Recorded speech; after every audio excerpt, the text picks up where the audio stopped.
So House Bill 7957 addresses a critical gap in Rhode Island law, and as Andrew just mentioned in his previous testimony, that if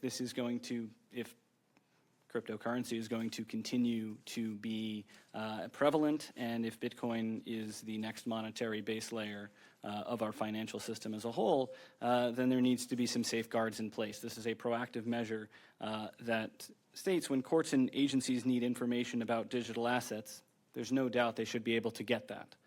But they should not be forced to demand the private key itself.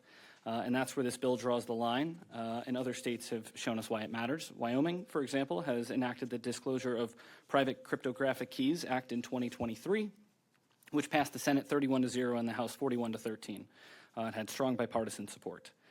This bill closely mirrors Wyoming's law and includes the same practical exception, which is if the public key cannot provide the necessary information, the private key may still be compelled.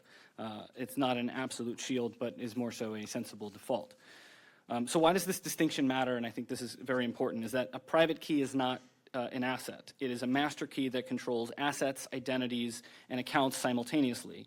Compelling someone to hand over a private key in a proceeding about a single transaction is akin to demanding the deed to someone's house when the court only needs their mailing address.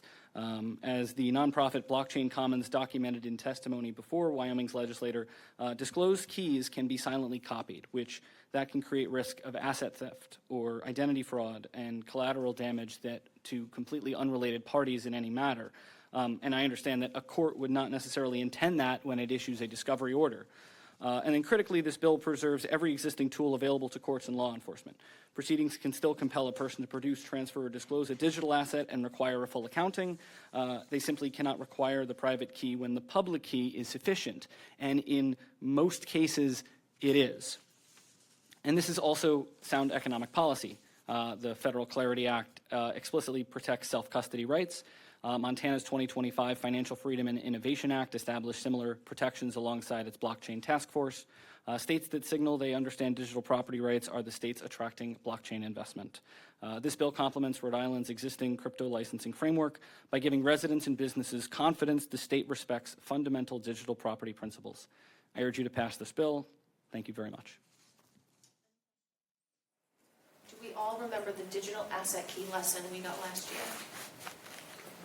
No? That's too bad. I do.